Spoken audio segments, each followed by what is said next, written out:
मोना अब एक नाटक करने वाले आदमी के पास जाती है। देखो, मैं चाहती हूँ कि तुम भेस बदल कर एक पंडित बनो और मेरे घर आओ। तुम्हें जितने पैसे चाहिए उतने मिलेंगे। बताओ, करोगे मेरा काम? क्यों नहीं मैडम, जरूर करूंगा। मैं एकदम मस्त एक्टिंग करता हूँ।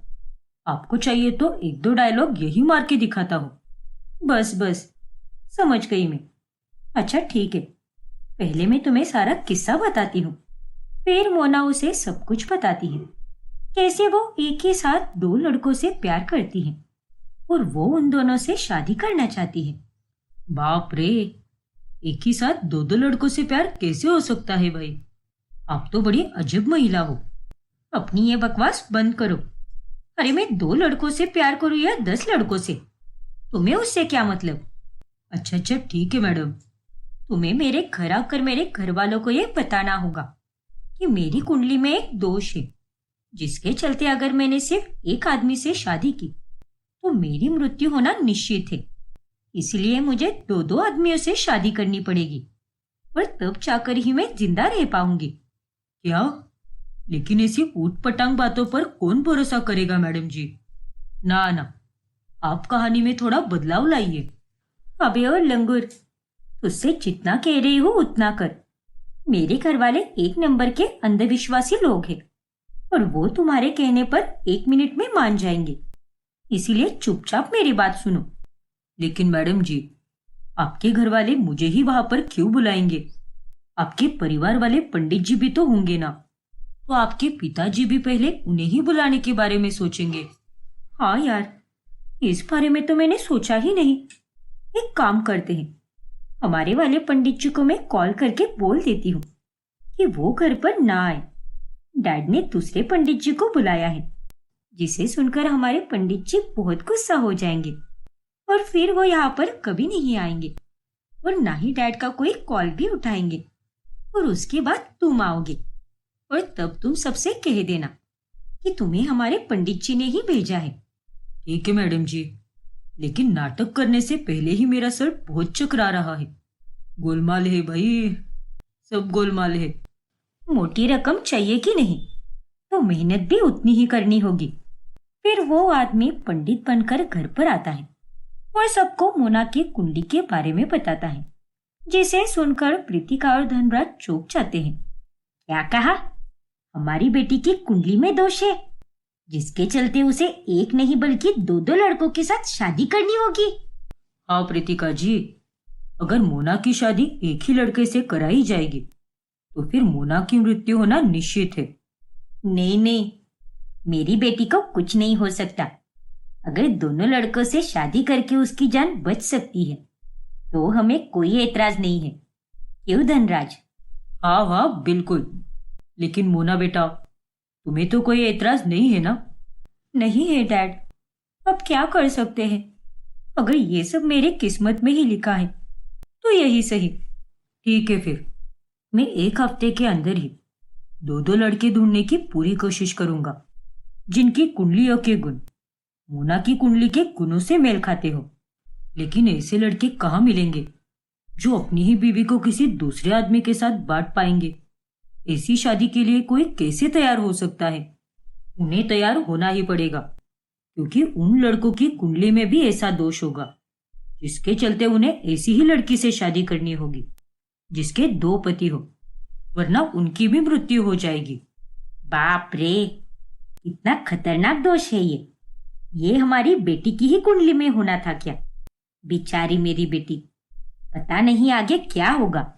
अरे मॉम, बेचारी नहीं बल्कि खुशनसीब कहिए। सब कुछ मेरी इच्छाओं के अनुसार ही तो हो रहा है। वैसे आगे का सफर तो मुश्किल है, लेकिन मैं संभाल लूंगी, क्योंकि मुझे अपने खुरापती दिमाग पर पूरा विश्वास है। फिर जब खुशी और सोहम को इस बारे में पता चलता है, तब वो दोनों भी चकित रह जाते हैं। क्या यार, ये सब तुम्हारे साथ नहीं होना चाहिए था मोना। पता नहीं तुम दो दो लड़कों के साथ कैसे खुश रह पाओगी। अब क्या करूं भैया, जिंदा रहने के लिए मुझे ये सब तो करना ही होगा। हे भगवान, अरे ये सब आप लोगों ने क्या नौटंकी लगा के रखी है? ये सब अंधविश्वास होता है मॉम डैड। आप दोनों आखिर समझ क्यों नहीं रहे? खामखा आपके अंधविश्वास के चलते बेचारी मोना की जिंदगी खराब हो जाएगी। दो दो पतियों के साथ ये खुश कैसे रह पाएगी? जरा आप भी तो सोचिए ना। तू तो चुप ही रहे बहू। तुझे तो कभी हमारी किसी बात पर विश्वास ही नहीं होता है, लेकिन ये सब हकीकत में होता है और इस दोष का कोई और उपाय बिल्कुल नहीं है। इसीलिए मोना को दो दो लड़कों के साथ शादी तो करनी ही पड़ेगी। हे भगवान! खुशी अब अपना सर पकड़ लेती है। अब मोना का पहला प्लान ये होता है कि वो अपने दोनों बॉयफ्रेंड को शादी करने के लिए राजी करे। वो पहले ऋषभ के पास जाती है। ऋषभ बेबी, घर पर मेरी शादी की बात चल रही है।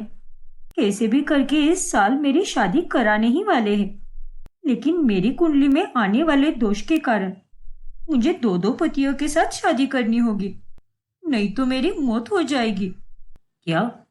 ये तुम क्या बोल रही हो जान? ऐसे कैसे हो सकता है? अरे ये सब तो फालतू की बातें होती है। तुम्हारी शादी सिर्फ मेरे साथ ही होगी, क्योंकि मैं तुम्हें किसी और के साथ बिल्कुल भी नहीं देख सकता। लेकिन मुझे तो दो दो लड़कों के साथ ही शादी करनी होगी।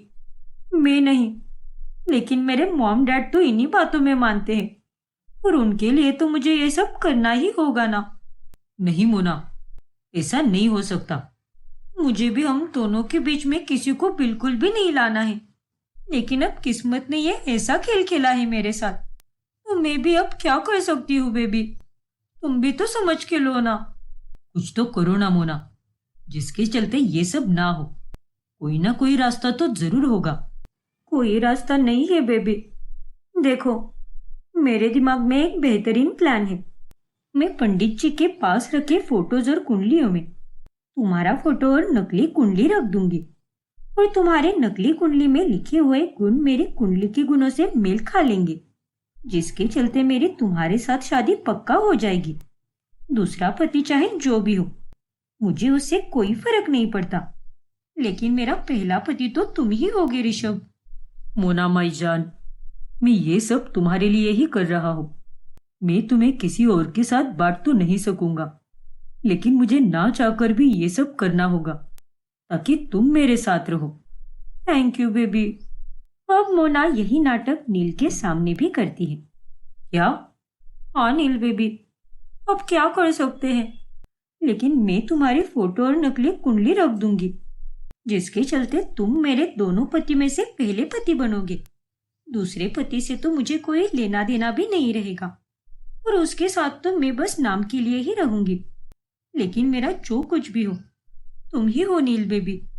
ठीक है मोना, अगर तुम्हें पाने के लिए मुझे इस दर्द से गुजरना पड़े तो मैं गुजरने के लिए तैयार हूँ। दर्द तो मुझे भी बहुत होगा नील, लेकिन हम दोनों साथ तो रहेंगे। ऐसा तो नहीं कि हम दूर हो जाएंगे। And thank you so much Neel. मुझे लगा कि कहीं तुम ये सब सुनकर मुझे छोड़कर ना चले जाओ। अरे पागल हो गई हो क्या? तुम मेरे दिल की धड़कन हो मोना, और तुम्हें छोड़कर जाना तो दूर, मैं इसके बारे में सोच भी नहीं सकता। Love you Neel. Love you too sweetheart. इस तरह मोना अब अपने दोनों बॉयफ्रेंड को उल्लू बना देती है। आखिरकार मैंने अपने दोनों बॉयफ्रेंड को झूठ बोलकर मना ही लिया है। तुम ये दोनों फोटोज देना घर वालों को, और साथ ही इन दोनों के पास भी जाना और इन्हें कह देना कि तुम दोनों को मोना के साथ ही शादी करनी होगी। ठीक है मैडम जी। वैसे आपके दोनों बॉयफ्रेंड के घर वाले नहीं है क्या?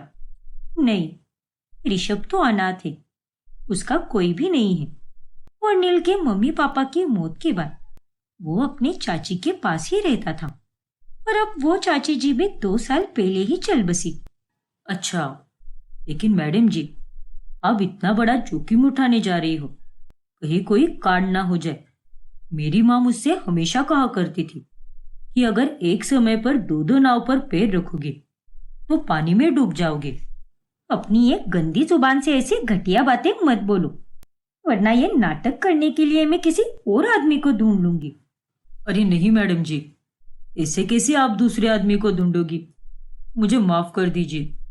आपने जैसे जैसे कहा है सब कुछ ठीक वैसे ही होगा, आप बिल्कुल चिंता मत कीजिए। फिर वो आदमी फिर से पंडित बनकर घर आता है और उन्हें फोटोज दिखाता है। जिसके बाद प्रीतिका और धनराज एक एक करके ऋषभ और नील से मिलने आते हैं और आखिरकार मोना की शादी अपने ही दोनों बॉयफ्रेंड के साथ तय हो जाती है, जिसके चलते मोना बहुत खुश होती है। बड़ी अजीब बात है मोना, तुम्हारी दो दो लड़कों के साथ शादी होने वाली है, लेकिन इसमें नाखुश होने की जगह तुम इतना खुश कैसे हो सकती हो? अरे यार, फिर से वही बात। अरे भाभी, मैं तो कहती हूँ कि आप अपना नाम ही बदल दो। खुशी नाम आप पर बिल्कुल भी नहीं जचता। अब मेरी शादी एक लड़के से हो या दो लड़कों से, शादी तो जिंदगी में एक ही बार होती है ना, तो उसमें भी मैं खुश नहीं हूं तो क्या रोती रहूं क्या? सच में हद है भाभी। इतना कहकर मोना वहां से चली जाती है। पता नहीं क्यों, लेकिन मुझे इस मोना के हाव भाव देखकर ऐसा क्यों लग रहा है जैसे ये कुछ तो गड़बड़ कर रही है। तभी वहां पर सोहम आता है। अरे तुम यहाँ पर हो खुशी, और मैं तुम्हें पूरे घर में ढूंढ रहा हूँ। क्या हुआ सोहम? अरे तुम भूल गई क्या? हमें मेरे दोस्त की सालगिरह की पार्टी में जाना है, जल्दी से तैयार हो जाओ। अरे हाँ, ये बात तो मेरे दिमाग से ही निकल गई। फिर खुशी बाहर जाने के चक्कर में मोना के बारे में भूल ही जाती है और उसका शक आगे नहीं बढ़ पाता। फिर कुछ ही दिनों में विधि विधान से मोना की ऋषभ और नील के साथ शादी हो जाती है, जिसके बाद प्रीतिका और धनराज अपनी जायदाद का एक एक हिस्सा ऋषभ और नील को दे देते हैं। ऋषभ और नील बेटा, तुम दोनों अब हमारे घर जमाई हो, इसलिए ये जायदाद का हिस्सा अपनी शादी का तोहफा ही समझ लो। और अब से तुम दोनों भी हमारे बिजनेस के साथीदार बन चुके हो। शुक्रिया मॉम। वैसे अब तुम दोनों मेरी बेटी के पति बन गए हो, इसलिए मोना जब दिन में ऋषभ के साथ रहेगी तो वो रात में नील के साथ रहेगी। वही अगर वो दिन में नील के साथ रहेगी तो वो रात में ऋषभ के साथ रहेगी, ताकि वो दोनों को समय दे पाए। क्योंकि अगर तुम तीनों साथ में रहे तो इस रिश्ते में तनाव आ सकता है, इसीलिए दोनों पतियों को अपनी पत्नी के साथ समय बिताने का अपना अपना मौका जरूर मिलेगा। हाँ, और इससे तुम दोनों का मोना के साथ रिश्ता भी अच्छा रहेगा। अब दोनों पतियों को ना चाहकर भी धनराज और प्रीतिका की बात माननी ही पड़ती है। खुशी ये देखकर बहुत दुखी हो जाती है, लेकिन वो यहाँ पर कुछ बोल ही नहीं पाती।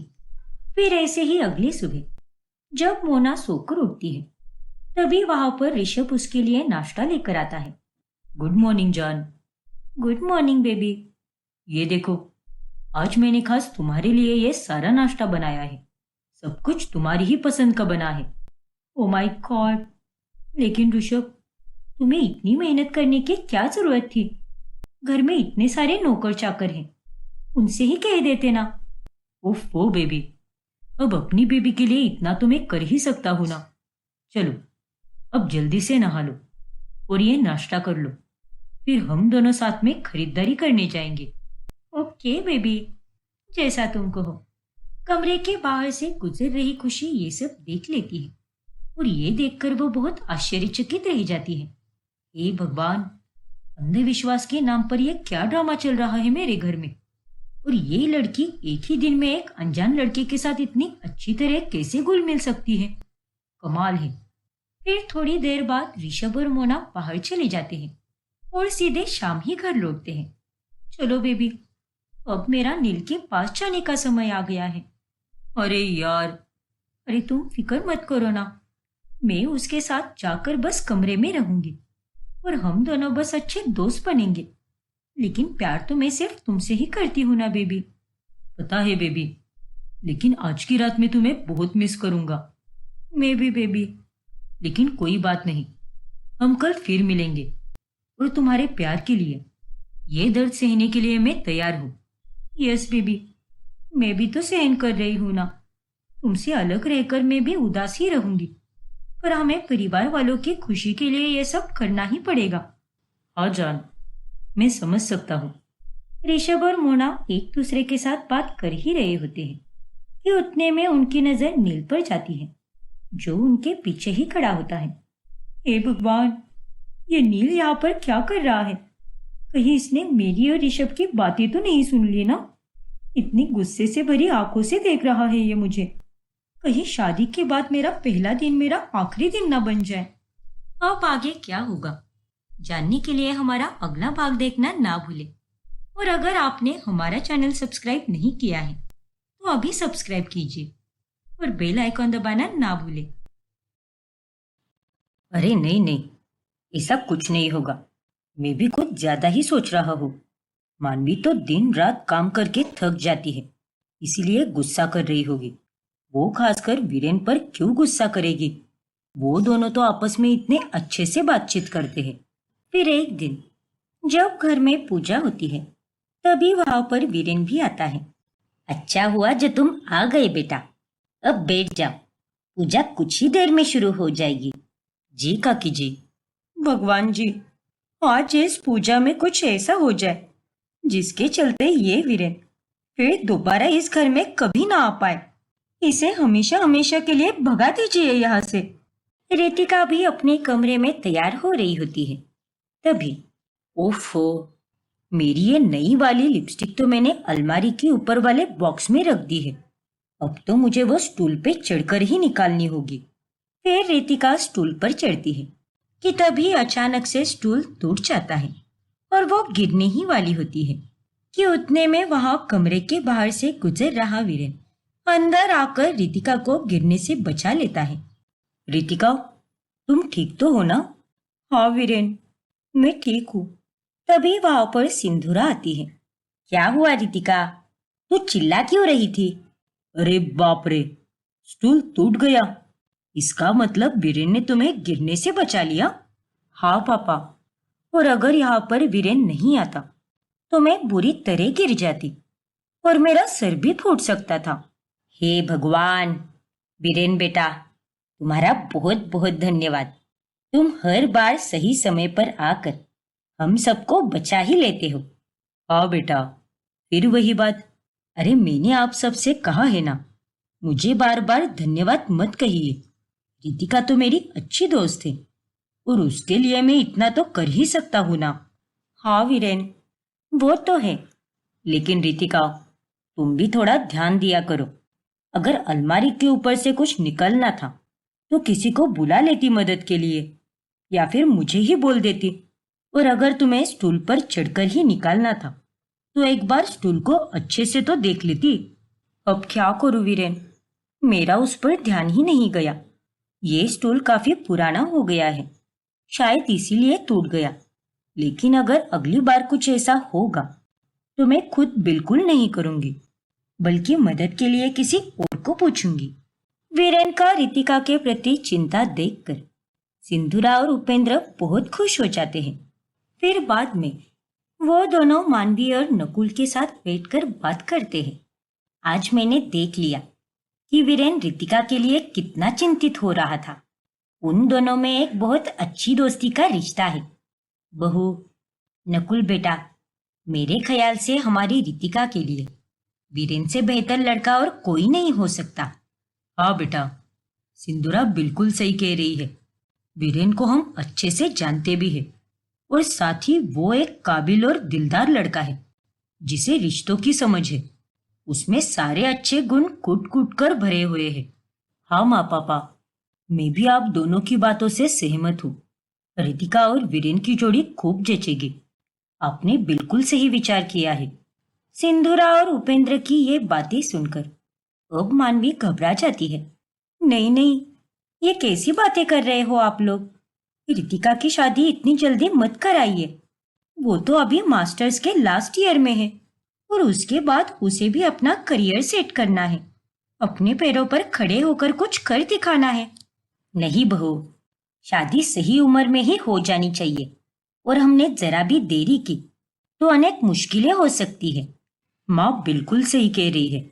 और रही बात रितिका के करियर की, तो वीरेन उसके करियर में रुकावट डालेगा ही नहीं। वो तो उल्टा उसे आगे जाने के लिए प्रोत्साहित करेगा और हम रितिका को अच्छे घराने में ही भेज रहे हैं। अभी तक तो आप लोगों ने वीरेन से कुछ बात भी नहीं की है और आप लोगों ने ये सोच भी लिया कि रितिका की शादी आप वीरेन से फिक्स करोगे। उसकी तरफ से भी तो हाँ होनी चाहिए ना। और रही बात रितिका के लिए वीरेन ही चुनने की, तो मुझे नहीं लगता कि वो उसके लिए सही पसंद है। हम तो उसे बस 1.5 महीने से ही जानते हैं और ऐसे में किसी को जानना समझना बहुत मुश्किल है। अपने अड़ोस पड़ोस के लोगों से तो सभी अच्छे से बात करते हैं और कोई अच्छे से बात करता है इसका मतलब ये नहीं कि वो अच्छा ही हो। हमें उसका बैकग्राउंड भी नहीं पता है, ना हमने कभी उसके परिवार वालों से बात की है। नहीं की है तो अभी कर लेंगे ना। जब बेटा इतना संस्कारी है तो परिवार वाले भी अच्छे ही होंगे और इस बात का मुझे पूरा यकीन है। हाँ मानवी, तुम कुछ ज्यादा ही सोच रही हो। इतनी भी चिंता मत करो, हम देख परख के ही रिश्ता पक्का करेंगे। हाँ बहू, कल हम वीरेन के घर जाकर उससे इस बारे में बात करेंगे। हाँ माँ, यही सही रहेगा। अब मानवी के पास बोलने के लिए कुछ नहीं बचता। फिर बाद में, हाँ ना यार, मैं उसे मेरी जिंदगी से दूर जाने के लिए कह रही हूँ और ये मेरे ससुराल वाले हैं कि उसे और पास ला रहे हैं। अगर उसने मेरी ननद के साथ शादी कर ली तो अच्छा नहीं होगा। मुझे तो बहुत डर लग रहा है। अब आगे क्या होगा हेतल?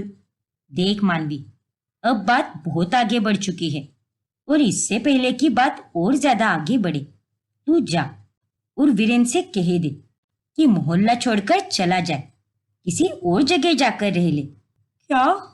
हाँ मानवी, अरे उसे क्या है, वो तो हाँ ही कहेगा।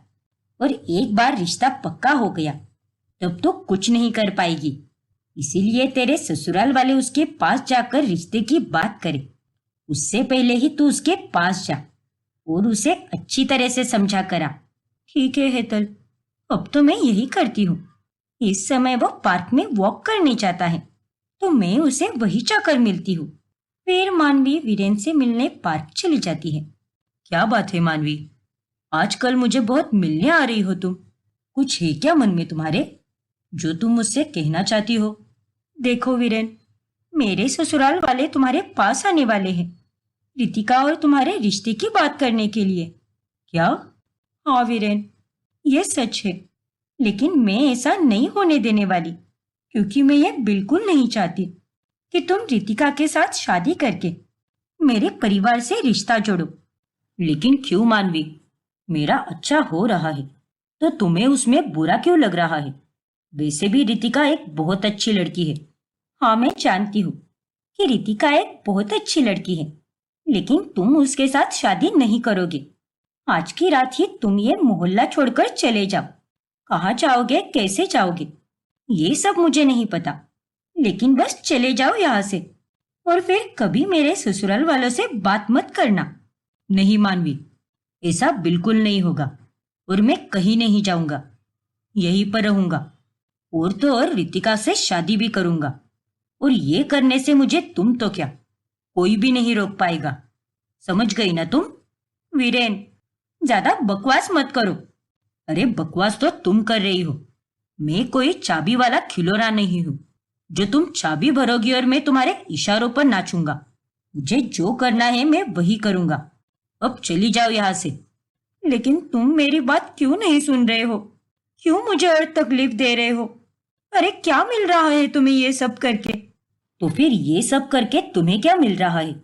किसी को भी मत बताओ कि हम एक दूसरे के एक्स हैं और खुशी खुशी रहने दो मुझे रितिका के साथ। तुम तो आगे बढ़ चुकी हो तो मुझे भी अपनी जिंदगी में आगे बढ़ना है। अपनी ननद की खुशियां क्यों बर्बाद कर रही हो? वो मुझे बहुत चाहती है और ये बात तो मैं अच्छी तरह से जानता हूँ। इसका मतलब तुम मेरी बात नहीं मानने वाले? नहीं, हरगिज नहीं। प्लीज वीरेन, प्लीज ऐसा मत करो। वीरेन उसकी कोई बात नहीं सुनता और वो वहां से चला जाता है। और अब मानवी की आंखों में आंसू आ जाते हैं। किसी भी हाल में ये शादी बिल्कुल नहीं होनी चाहिए। फिर अगले दिन सिंधुरा, उपेंद्र और नकुल वीरेन के पास जाकर उससे शादी के बारे में बात करते हैं। देखो वीरेन बेटा, मैं समझ सकती हूँ कि तुम्हारे लिए भी ये सब काफी अचानक से हुआ है, लेकिन हमें रितिका की शादी इसी साल करानी है और हम ज्यादा देर नहीं कर सकते। और तुम्हें देखकर तो हमें यही लग रहा है कि उसके लिए तुम ही सही लड़के हो। तो बेटा, अगर तुम्हें और तुम्हारे परिवार वालों को ऐतराज ना हो तो हम ये रिश्ता पक्का कर सकते हैं।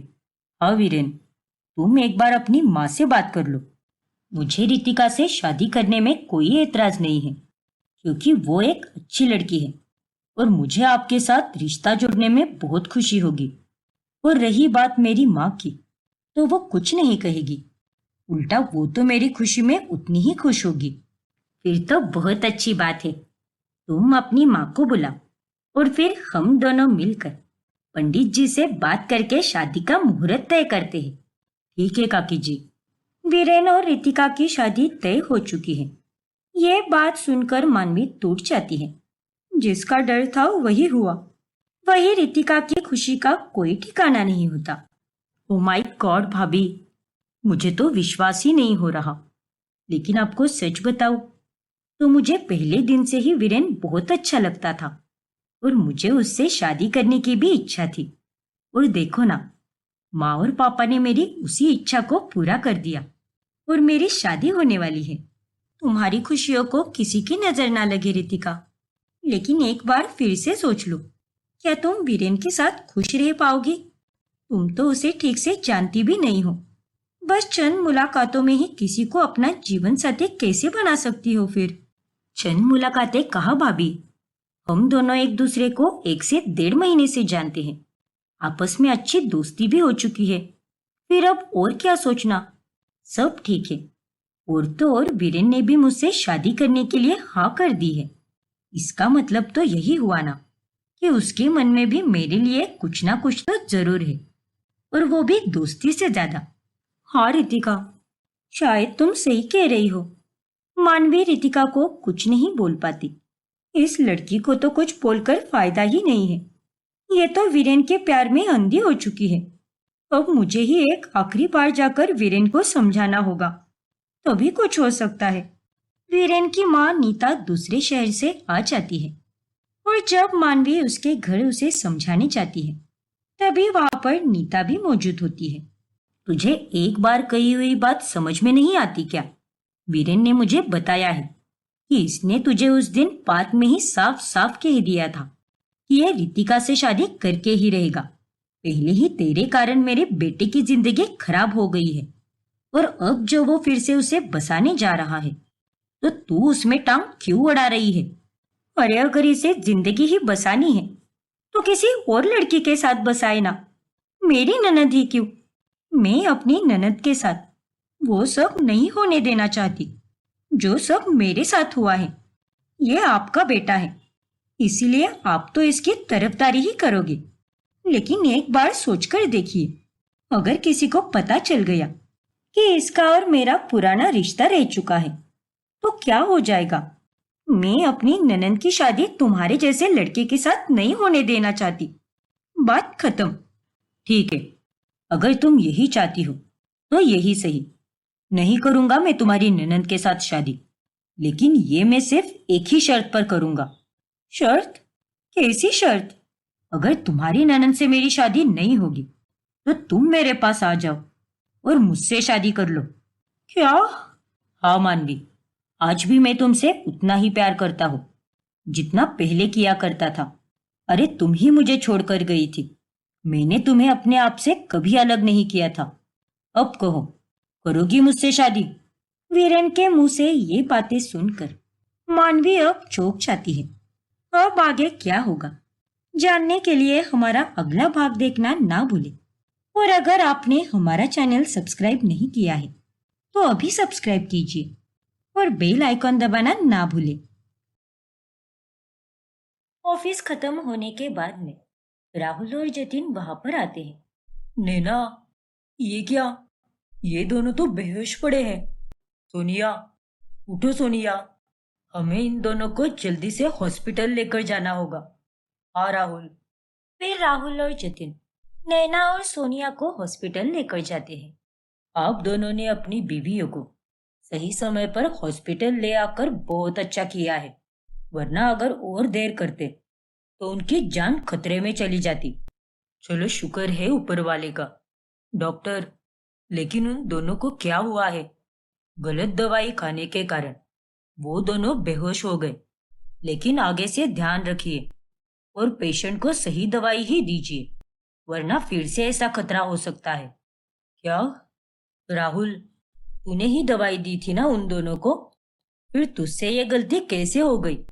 अरे जतिन, मैंने वही दवाई दी थी जो डॉक्टर ने लेने बोली थी। मेरा यकीन करो। अरे नहीं नहीं, मैंने वो दवाई दी ही नहीं। मैंने कोई और दवाई ही दी थी। लेकिन आपने जो दोनों पेशेंट को दवाई दी है वो दवाई अलग है। लेकिन ऐसा कैसे हो सकता है? डॉक्टर की बातें सुनकर राहुल और जतिन दोनों चकित रह जाते हैं। और ये बात जब प्रताप को पता चलती है तभी वो राहुल और जतिन के पास आता है और वो उन दोनों को खूब सुनाता है। तुम दोनों को मैंने कितना अच्छा समझा था, लेकिन जब से शादी हुई है तुम दोनों तो बस मेरी नजरों से गिरते जा रहे हो। कहा था मैंने तुम दोनों से कि मेरी बेटियों का अच्छे से ध्यान रखना, तो फिर तुम दोनों से इतनी बड़ी गलती कैसे हो सकती है? माफ कीजिए पापा जी, इन सब में जतिन की कोई गलती नहीं है। वो दवाई मैंने ही वहां पर रखी थी, फिर पता नहीं वहां पर गलत दवाई किसने रख दी। हाँ पापा जी, और ऐसा भी नहीं है कि वहां दो दवाइयां थी जो सोनिया और नैना एक ही जगह दूसरी दवाई खा ले। जरूर किसी ने तो दवाइयों की अदला बदली की है। मैं वो सब नहीं जानता। अगर आज तुम दोनों की लापरवाही की वजह से अगर मेरी बेटियों की जान चली जाती तो? माफ कीजिए पापा जी, लेकिन हम ये गलती दोबारा नहीं करेंगे। पक्का पापा जी। देखो, मैं तुम दोनों को आखिरी चेतावनी दे रहा हूँ। आइंदा से अगर मुझे कुछ सुनने में आया तो मैं सीधा अपनी दोनों बेटियों का तुम दोनों से रिश्ता तुड़वा दूंगा। समझ गए ना तुम? इतना कहकर प्रताप वहां से चला जाता है और यह सारा तमाशा चुपके से देखकर आंचल को बड़ी खुशी होती है। फिर उस दिन के बाद से राहुल और जतिन अपनी बीवियों का बहुत अच्छे से ख्याल रखते हैं और वो दोनों कुछ ही दिनों में ठीक भी हो जाते हैं। ऐसे ही एक सुबह, अरे बाप रे, ये क्या? ये गीजर काम क्यों नहीं कर रहा? अब मैं क्या करूं? जल्दी से नहाकर मीटिंग के लिए निकलना है मुझे। पहले ही पापा जी हम दोनों भाइयों से बहुत गुस्सा है और इसमें अगर आज की मीटिंग में देर से पहुंच गए तो वो और गुस्सा हो जाएंगे। एक काम करता हूँ, छोटी के कमरे में चला जाता हूँ। वो तो अभी तक नहाकर रेडी भी हो गई होगी। हाँ, यही सही रहेगा। फिर राहुल आंचल के कमरे में नहाने चला जाता है और वहीं पर तैयार भी होता है। तभी उसकी नजर आंचल के बेड के नीचे रखे हुए एक दवाई की बोतल पर जाती है।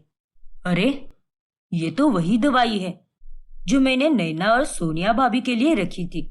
लेकिन ये दवाई यहाँ पर क्या कर रही है? क्या छोटी ने इस दवाई के बदले गलत दवाई रखी होगी? उतने में वहां पर आंचल आ जाती है। अरे भाई, आप इतनी सुबह सुबह मेरे कमरे में क्या कर रहे हो? क्या बात है? छोटी, सच सच बता, ये दवाई की बोतल तेरे कमरे में क्या कर रही है?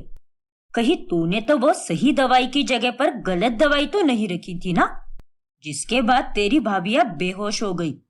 बता छोटी। वो भाई, आंचल काफी घबरा जाती है। तुम्हारी चुप्पी इस बात को साफ साफ बयां कर रही है कि तुम्ही ने ये काम किया है ना? अरे नहीं भाई, मैंने ऐसा कुछ भी नहीं किया है, मेरा विश्वास कीजिए। अच्छा, तो जतिन और मेरी कसम खाओ कि ये काम तुमने नहीं किया है। अरे भाई, इतनी सी बात के लिए आप इतना भड़क क्यों रहे हो? मैं कह रही हूं ना, मैंने वो दवाई नहीं बदली है। अरे जब तुमने कुछ किया ही नहीं है तो कसम खाने में क्या जाता है तुम्हारा? और कितना नाटक करोगी तुम आंचल? अब बस करो और सच बताओ मुझे। हाँ भाई, आपका शक सही है, मैंने ही किया है ये सब। क्या? लेकिन तुमने ये सब क्यों किया आंचल? मुझे तुमसे ये उम्मीद बिल्कुल नहीं थी। इसका मतलब इतने दिनों से घर में जो भी कलेश हो रहा है वो सब तुम्हारे ही कारण हो रहा है ना? अरे तुम अपने भाई और भाभीियों को अलग करने के बारे में सोच भी कैसे सकती हो? क्योंकि उन दोनों के आने के बाद ही आप दोनों मुझसे दूर होते जा रहे थे भाई। इसीलिए मैंने आपके जन्मदिन पर नैना भाभी को ढेर सारा पेठा खिलाया ताकि वो दिन भर सो जाए और आपके लिए कुछ भी प्लान ना करें। और मैंने सोनिया भाभी और जतिन भाई के बीच में भी गलतफहमियां लाई ताकि वो दोनों भी झगड़े। और हाँ, मैं जानबूझकर गई थी काका जी के घर पे ताकि मैं वहां पर जाकर आप लोगों के झगड़े के बारे में बता सकूं। और भाभीियों की सही दवाई की जगह पर गलत दवाई मैंने ही रखी थी ताकि आप और जतिन भाई काका जी की नजरों में बुरे बन जाओ। अरे लानत है तुम पर। एक ननंद होने के नाते तुमने क्या किया है? अरे तुम्हारी भाभिया तुमसे एक माँ की तरह प्यार करती है और तुमने क्या किया? छी! माफ कीजिए भाई, पर मैं आप दोनों को अपने आप से दूर नहीं होने देना चाहती थी, इसीलिए मैंने ये सब किया। अरे लेकिन अगर तुम सही रहोगी तो फिर कोई तुमसे दूर क्यों होगा? तुम्ही ने अपने दिमाग में ये सोच बना ली कि हम दोनों भाई तुमसे दूर हो जाएंगे। असल में तो ऐसा कुछ भी नहीं था। अरे अगर तुम्हारी इन घिनौनी हरकतों की वजह से तुम्हारी भाभीियों की जान जोखिम में चली जाती तो तब क्या होता छोटी? देखो छोटी, अब भी वक्त है, सुधर जा। इस बार तो मैं तुम्हें माफ कर रहा हूं, लेकिन दोबारा ऐसा कुछ किया तो मैं चुप नहीं बैठूंगा। आंचल को डांट कर राहुल वहां से चला जाता है और वो ऑफिस में जाकर जतिन को सब कुछ बता देता है, जिसे सुनकर जतिन भी काफी हैरान रह जाता है। क्या? ये छोटी ने बहुत गलत किया है। उसे ऐसा नहीं करना चाहिए था। उसे तो इस बात का डर था कि कहीं हम दोनों उससे दूर ना चले जाए। और मुझे ऐसा लगता है कि हमारी बीबी आने के बाद में हमारी जिम्मेदारियां बढ़ गई है और जिसके कारण हम ठीक से छोटी पर ध्यान नहीं दे पा रहे और वो बेचारी अकेली सी पड़ गई है। हाँ राहुल, मुझे भी यही लग रहा है। उसे भी अब किसी के साथ की जरूरत है। मैं सोच रहा था कि उसकी शादी करा देते हैं, जिसके बाद वो अकेली भी नहीं रहेगी और किसी के साथ होने के कारण वो खुश भी रह पाएगी और ये सारे बुरे ख्याल उसके दिमाग में कभी नहीं आएंगे। हाँ, यही सही रहेगा। हम आज से ही उसके लिए लड़के ढूंढना शुरू करते हैं। फिर एक दिन आंचल को सोशल मीडिया पर रॉकी नाम का एक अमीर लड़का मैसेज करता है और उन दोनों की बातचीत शुरू हो जाती है। अरे आंचल, उस दिन तो तेरे चेहरे पर 12 बजे थे और आज तो तेरा चेहरा एकदम दिवाली की झालर की तरह चमक रहा है। क्या बात है? जरा मुझे भी तो बता। अरे शिल्पा, वो एक रॉकी राठौड़ नाम का लड़का है जो मुझे ऑनलाइन मिला है। काफी अमीर है वो और वो मुझे बहुत पसंद करता है। हाँ तो कुछ नहीं, हम दोनों बस बातचीत कर रहे हैं। वो कल मुझसे मिलने भी वाला है और तुझे पता है क्या, वो एकदम हीरो जैसा दिखता है। ये देख। अरे वाह यार, तुझे तो एकदम सही लड़का मिला है। और एक हम हैं जहां हमें अमीर तो क्या, गरीब लड़के भी नसीब नहीं हो रहे। अरे रे रे रे, कोई बात नहीं, तुझे भी मिल जाएगा, सब्र रख। हाँ वो तो है, लेकिन तू अच्छे से सज धज कर जाना मिलने, फिर देखना बातचीत पक्का प्यार में बदल कर ही रहेगी। क्या यार शिल्पा, तू भी। फिर आंचल रॉकी से मिलने जाती है। मुझे तुम बहुत अच्छी लगती हो आंचल। मेरी जिंदगी में कई सारी लड़कियां आकर चली गई, लेकिन मुझे तुम्हारी जैसी लड़की कभी नहीं मिली। अच्छा, ऐसी बात है क्या? हाँ आंचल, तुम्हें मैं कैसे लगता हूँ? अच्छा या एकदम नालायक? ऐसा कुछ भी नहीं है, तुम तो बहुत ही अच्छे लड़के हो। अगर नालायक होते तो मैं तुमसे मिलने ही नहीं आती। अच्छा जी, फिर तो बढ़िया है। इस तरह से वो दोनों काफी देर तक बातें करते हैं। तभी सोनिया वहां से गुजर रही होती है और वो आंचल और रॉकी को साथ में देखकर चकित रह जाती है। फिर घर जाकर वो ये बात नैना को बताती है। क्या? हमारी छोटी, वो भी एक अमीर लड़के के साथ? हाँ नैना, उसके पहनावे से तो ऐसे ही लग रहा था, लेकिन हमारी छोटी उसे अचानक से कैसे मिली? आज से पहले तो मैंने उसे कभी नहीं देखा।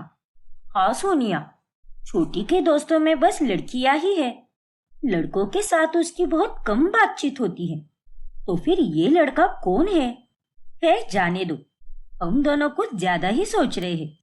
होगा कोई दोस्त। हाँ सोनिया, मैं भी अभी तुम्हें यही कहने वाली थी कि हम कुछ ज्यादा ही सोच रहे हैं। फिर नैना और सोनिया इस बात को नजरअंदाज कर देते हैं। फिर एक दिन, छोटी, कल सुबह तैयार रहना, तुम्हें देखने लड़के वाले आ रहे हैं। पापा जी की पहचान का ही लड़का है। अच्छा परिवार है उसका और बिजनेस भी बहुत बड़ा है उनका। और पापा जी की पसंद हमेशा सही होती है। छोटी, तुम उस लड़के के साथ बहुत खुश रहोगी। वाह भाई, आपसे मैं और क्या ही उम्मीद कर सकती हूँ। मुझसे पूछे बिना आपने मेरे लिए लड़का भी ढूंढ लिया। अब समझ आया मुझे, आप और जतिन भाई बस मुझे यहाँ से निकालना चाहते हो। क्यों? अब मैं आप दोनों पर बोझ बन गई हूँ ना? अरे नहीं छोटी, ऐसा बिल्कुल नहीं है। तुम फिर से अपने मन में खुद से ही बुरे विचार ला रही हो और गलत फहमियां और बढ़ा रही हो। हम तो उल्टा तुम्हारे अकेलेपन को दूर करना चाहते हैं और उसके लिए तुम्हें जीवन साथी देकर तुम्हारी जिंदगी खुशियों से भरना चाहते हैं। ये सब झूठ है। जरूर भाभीयों ने ही आप दोनों को पट्टी पढ़ाई होगी। क्या? अरे नहीं छोटी, ऐसा कुछ भी नहीं है। छोटी, अपनी भाभीयों के साथ तमीज से पेश आओ। वो तुमसे उम्र और रिश्ते में दोनों में बड़ी है। देखो भाई, मैं आपके कहने पर किसी भी लड़के से नहीं मिलने वाली, क्योंकि मैंने अपने लिए लड़का ढूंढ लिया है जो मेरी दोनों अमीर भाभीयों से कई गुना ज्यादा अमीर है। आप दोनों को भाभीयों की अमीरी का बहुत ज्यादा गुरूर है ना? अब देखना, मैं आपसे भी अमीर बनूंगी। ये तुम क्या कह रही हो छोटी? कौन है वो लड़का? किसके साथ करने वाली हो तुम शादी? जब आपने मुझे पराया कर ही दिया है तो मैं आपको क्यों बताऊं कि वो लड़का आखिर कौन है, क्या करता है और कहाँ पर रहता है। आज आपने साबित कर ही दिया भाई कि आप सच में मुझसे दूर हो चुके हैं और उन सब की वजह बस ये भाभिया है। बकवास बंद करो छोटी और हमें बताओ, कौन है वो लड़का? मुझे आपसे कोई बात नहीं करनी भाई, और मैं इस घर में और नहीं रुकने वाली। और अगर आपने मेरा पीछा किया तो मैं अपने साथ कुछ गलत कर दूंगी। अकेला छोड़ दीजिए मुझे। अपना ये बचपना छोड़ दो छोटी, हमारी बात सुन लो और हमें बताओ, कौन है वो लड़का? लेकिन आंचल अपने भाई की कोई बात नहीं सुनती और घर छोड़कर वहां से चली जाती है। जिसके बाद वो चारों बहुत परेशान हो जाते हैं और आंचल वहां से निकलने के बाद सीधे रॉकी से मिलती है। रॉकी, मैं अब अपना सब कुछ छोड़कर तुम्हारे पास आई हूँ। मैं तुमसे बहुत प्यार करती हूँ रॉकी। प्लीज मुझे अपने साथ लेकर चलो। मुझे मेरे घर पर बिल्कुल नहीं रहना। ठीक है आंचल, तुम चिंता मत करो, मैं हूं तुम्हारे साथ और मैं भी तुमसे बहुत प्यार करता हूँ और अब तो हमारी शादी होने से कोई नहीं रोक सकता। चलो। फिर रॉकी आंचल को अपने साथ लेकर जाता है, लेकिन उसके घर पहुंचकर आंचल कुछ ऐसा देखती है जिससे वो काफी हैरान रह जाती है। अरे, ये सब क्या है? आखिर क्या है उस घर में? जानने के लिए हमारा अगला भाग देखना ना भूलें। और अगर आपने हमारा चैनल अभी तक सब्सक्राइब नहीं किया है तो अभी सब्सक्राइब कीजिए और बेल आइकॉन दबाना ना भूलें।